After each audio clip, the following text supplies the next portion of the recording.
തെന്നിന്ത്യൻ നടി പുഷ്പലത അന്തരിച്ചു. 87 വയസ്സായിരുന്നു. ചെന്നൈ ടി നഗറിലെ വസതിയിൽ വച്ചായിരുന്നു അന്ത്യം. തൗബ മാഹിനുണ്ട്. തൗബ, വിവരങ്ങൾ. സിനിമാ ലോകത്തു നിന്നും ഏറെ ഒരു ദുഃഖകരമായ ഒരു വാർത്തയാണ് ഇപ്പോൾ പുറത്തു വരുന്നത്. തെന്നിന്ത്യൻ നടിയും AVM രാജിന്റെ പങ്കാളിയുമായ പുഷ്പലത അന്തരിച്ചിരിക്കുകയാണ്. 87 വയസ്സാണ്. ചെന്നൈ ടി നഗറിലെ വസതിയിൽ വെച്ചാണ് അന്ത്യം. വാർദ്ധക്യ സഹജമായ ബുദ്ധിമുട്ടുകളെ തുടർന്ന് ഏറെ നാളായി പുഷ്പലത ചികിത്സയിലായിരുന്നു. തുടർന്നായിരുന്നു ഇപ്പോൾ ശ്രീനഗറിലെ വസതിയിൽ വെച്ച് അന്തരിച്ചിരിക്കുന്നത്.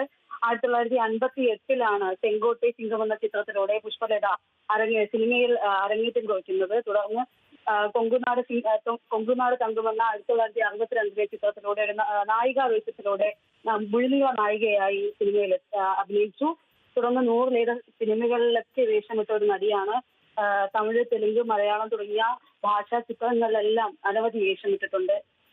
95 മുതൽ 87 വരെ സിനിമാ ലോകത്ത് സജീവമായിരുന്നു. MGR, ശിവാജി ഗണേശൻ, കമൽഹാസൻ, രജനീകാന്ത് തുടങ്ങി പ്രശസ്ത താരങ്ങൾക്കൊപ്പമൊക്കെ അഭിനയിച്ചൊരു നായികയാണ് ഇപ്പോൾ മരിച്ചിരിക്കുന്നത്.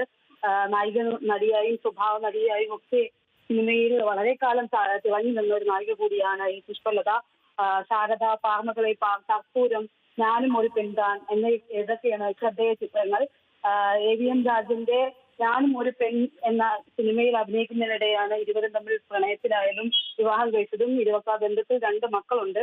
ഇപ്പോൾ ഇതാ ഈ സിനിമാ ലോകത്തു നിന്നും പ്രമുഖ താരങ്ങളെല്ലാം അനുശോചനം അർപ്പിച്ചിട്ടുണ്ട്. ഇന്ന് ചെന്നൈയിലെ വസതിയിൽ ഇന്ന് തന്നെ അന്ത്യ ചടങ്ങുകളെല്ലാം നടക്കും.